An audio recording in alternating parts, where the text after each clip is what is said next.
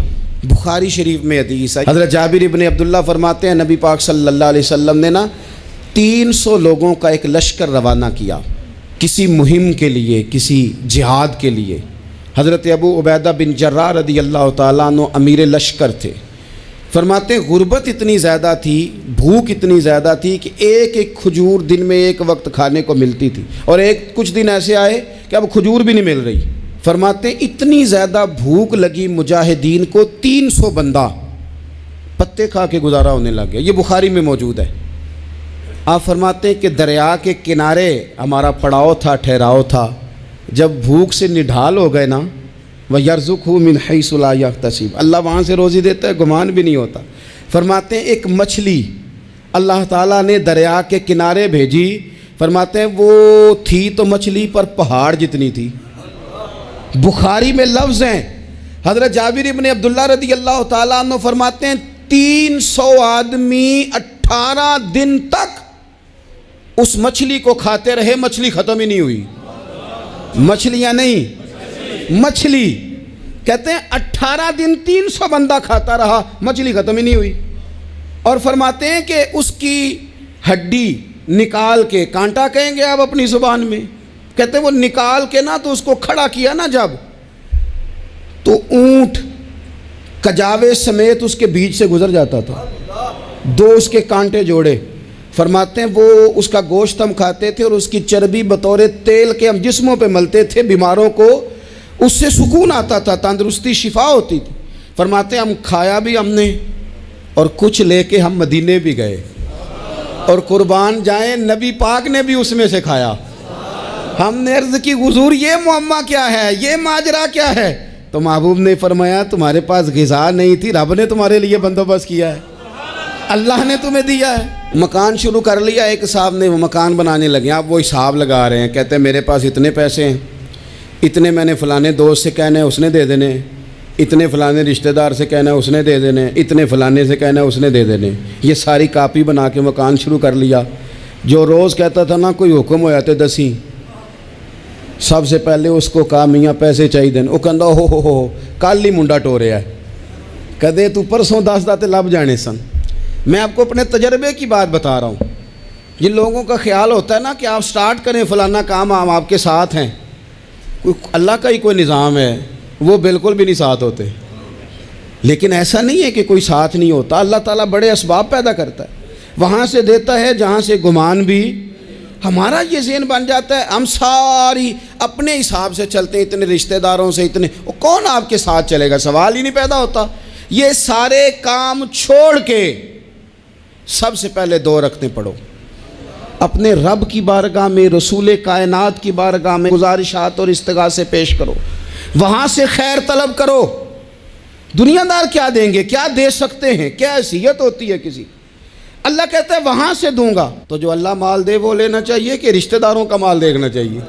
جو اللہ دے وہ لینا چاہیے کہ سیٹھوں نوابوں کی جیبیں دیکھنی چاہیے؟ جو اللہ دے وہ قبول کرنا چاہیے یا دیکھنا چاہیے کون سا آدمی کہاں پہنچ گیا؟ چھوڑو، اپنی مٹی پہ چلنے کا سلیقہ سیکھو۔ کسی کے سنگ مرمر پہ چلو گے تو پھسل جاؤ گے، پھسل جا۔ اس پر ایک اور بات عرض کر دوں، صحیح بخاری سے، مسلم سے ایک اور بات۔ کچھ چیزیں ایسی ہیں جن سے اللہ کی مدد آتی ہے، مدد ملتی ہے۔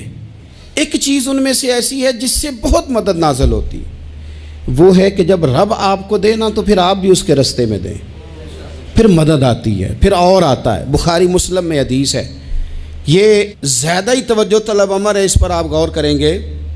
حضرت ابو ہریرہ فرماتے ہیں کہ نبی پاک علیہ السلام نے فرمایا ایک شخص نے بادلوں کے اندر سے آواز سنی کہ فلاں آدمی کا کھیت اور باغ خشک ہو گیا ہے، وہاں برسو اور اس کے کھیت کو سیراب کرو۔ وہ بڑا حیران ہوا کہ بادل سے آواز آ رہی۔ پھر اس نے دیکھا کہ ایک پہاڑی پر بارش ہوئی، وہ بادل وہاں برسا، پھر نالیوں سے ہوتا ہوا پانی ایک طرف چلا تو جس نے آواز سنی تھی حضور بیان کر رہے ہیں، وہ بھی پیچھے پیچھے چلا کہ پانی کدھر جا رہا ہے۔ اس نے جا کے دیکھا کہ ایک مقام پہ ایک باغ کو وہ پانی لگ رہا ہے اور ایک آدمی وہ پانی لگا رہا ہے۔ اس نے اس سے پوچھا تیرا نام کیا ہے؟ اس نے کہا کیوں؟ کہنے لگا بتا نا۔ اس نے نام بتایا تو کہنے لگا یہی تو وہ نام ہے جو میں نے بادلوں کے اندر سے سنا ہے کہ فلاں کے کھیت کو پانی دے دو۔ اس نے کہا یار تو کیا عمل کرتا ہے کہ اسپیشل تیرے لیے بارش برسے؟ یہ بخاری پڑھ رہا ہوں، سیاستہ سے حدیث عرض کر رہا ہوں۔ اس سے پوچھا تو کیا کام کرتا ہے کہ جناب اللہ تبارک و تعالیٰ کا حکم کرم آیا کہ خاص تیرے لیے پانی برسے اور تیرے کھیت کو سیراب کرے؟ تو اس نے کہا چھوٹا ذمہ دار ہوں، پر جب فصل اگتی ہے تو 3 حصے کرتا ہوں، ایک حصہ اپنے بال بچوں پہ بہن بھائیوں پہ خرچ کرتا ہوں، ایک حصہ پورا، اور ایک حصہ دوبارہ کاشتکاری پہ لگاتا ہوں، اور تیسرا حصہ خالص میں نے مسکینوں، یتیموں اور غریبوں کے لیے رکھا ہوا ہے۔ وہ جو تیسرا حصہ اللہ کرے آپ سمجھیں، وہ رب کے بندوں پہ تیسرا حصہ خرچ کرتا ہے نا، تو کریم مالک نے فرمایا جہاں سے غریب کا حصہ جاتا ہے وہ کھیت خشک نہیں رہنا چاہیے، وہ جہاں سے مسکین روٹی کھاتے ہیں وہ خشک نہ رہے، جہاں سے یتیموں کو کچھ آتا ہے کہیں اس کی فصل رہ نہ جائے۔ میں اور آپ بھی اگر اپنے مال میں مسکینوں، یتیموں، غریبوں کے حصے رکھ لیں گے تو فصلیں خشک نہیں رہیں گی، ان کے اندر تازگی آئے گی، نور آئے گا، کرم آئے گا، خاص کر خدا کی رحمت برسے گی۔ مدد اللہ سے چاہیں، اپنی توجہات کا مرکز رب رسول کی ذات کو بنائیں، پھر آپ محسوس کریں گے کہ بڑی جلدی اللہ تعالیٰ کی مدد آنے لگی ہے۔ کبھی آپ صرف کہہ دیں نا میرا رب میرے ساتھ ہے، اس لفظ میں اتنی طاقت ہے کہ دشمن ویسے زہر ہو جاتا ہے۔ زندگی میں کسی سے بھی لڑائی ہو تو اچھی طرح سوچ لیں کہ اللہ اس طرف ہے یا اس طرف ہے۔ اگر آپ زیادتی پہ ہیں تو پھر رب مظلوم کی جانب ہے۔ اگر اللہ کی مدد آپ کے ساتھ ہے تو دنیا کی کوئی طاقت آپ کو گرا نہیں سکتی، اور اگر آپ مظلوم کے مقابلے میں ظالم بن کے آپ کھڑے ہو گئے ہیں اور آپ نے رویہ وہ اختیار کیا ہے کہ جس میں مدد نہیں آئے گی، تو پھر یاد رکھ لیں کہ آپ کوئی بھی ہیں، کہاں بھی ہیں، آپ کمزور ہیں۔ طاقتور تھے ابتدائے اسلام میں، ظاہری طاقت تھی کفار مکہ کے پاس، وہ ڈنڈوں سے مارتے تھے غریبوں کو، ان کے ہاتھوں میں ڈنڈے تھے، پر خدائی طاقت ان مظلوموں کے ساتھ تھی۔ صاحب زرقانی نے لکھا ہے حضرت زنیرہ رضی اللہ تعالیٰ عنہ ایک لونڈی ہیں، غریب ہیں، ماڑے دا کی کام محمد نس جانا یا رونا، غریب سادی بی بی اور لونڈی کنیزہ، ایک مشرک کی کنیزہ تھی، انہوں نے کلمہ پڑھ لیا، وہ ڈنڈوں سے مارتا، دروں سے مارتا، تکلیف دیتا۔ حضرت زنیرہ رضی اللہ تعالیٰ عنہ کو اتنا مارا، اتنا مارا۔ اب آپ ایک اور پہلو پر بھی غور کریں، مار بھی پڑ رہی ہے پر خدا ادھر ہی ہے، اللہ کی مدد ادھر ہی ہے۔ رب کہتا ہے کہ پہلے تو صبر کرنا، ان اللہ مع الصابرین، تو صبر کرے گا تو پھر رب کی معیت ملے گی، ذرا ٹھہرنا، تو تھوڑا ڈٹنا۔ ان الذین قالوا ربنا اللہ ثم استقاموا تتنزل علیہم الملائکہ، تو کہے اللہ میرا رب ہے، پھر تو پہلے ڈٹ، پہلے تو نے ڈٹنا ہے۔ ثم استقاموا، جو ڈٹ گیا، تتنزل علیہم الملائکہ، ڈٹنے والے کے لیے مدد آتی، پہلے تھوڑا ٹھہرنا پڑتا ہے، پہلے تھوڑا صبر کرنا پڑتا ہے، حوصلہ کرنا پڑتا ہے، اس کے بعد مدد آتی۔ مار پڑ رہی ہے، مارا جا رہا ہے حضرت زنیرہ کو، ان کا مالک جو ہے ظاہری آقا وہ مار رہا ہے، یہ کنیزہ ہے، اتنا مارا اتنا مارا، ان کی بینائی چلی گئی، نظر آنا بند ہو گیا۔ ابو جہل آیا اور کہنے لگا زنیرہ دیکھا نا ہمارے بت تیری آنکھیں لے گئے، معاذ اللہ، لات و منات ہمارے بتوں نے تجھے اندھا کر دیا۔ اب ایسا نہیں ہے کہ بی بی روتی جا رہی ہے، روتی جا رہی ہے، مایوسی مایوسی، معاذ اللہ، پریشانی، غریبی بڑی ہے، پوچھنے والا کوئی نہیں، یہ باتیں نہیں۔ کیا جملے ہیں خاتون کے، کیا لفظ ہیں۔ ابو جہل نے تنزیہ کہا، معاذ اللہ، کہنے لگا دیکھا نا ہمارے بتوں نے تجھے اندھا کر دیا۔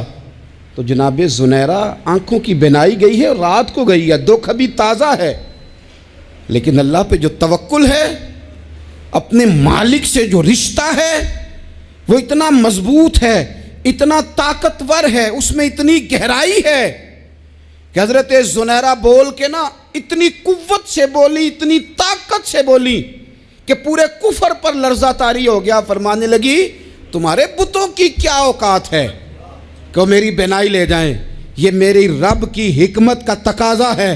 جب تک اس نے چاہا زنیرہ دیکھتی رہی، اور جب اس نے چاہا زنیرہ کی آنکھوں کی بینائی چلی گئی، اور اگر وہ چاہے گا نا تو بینائی واپس بھی کر دے گا۔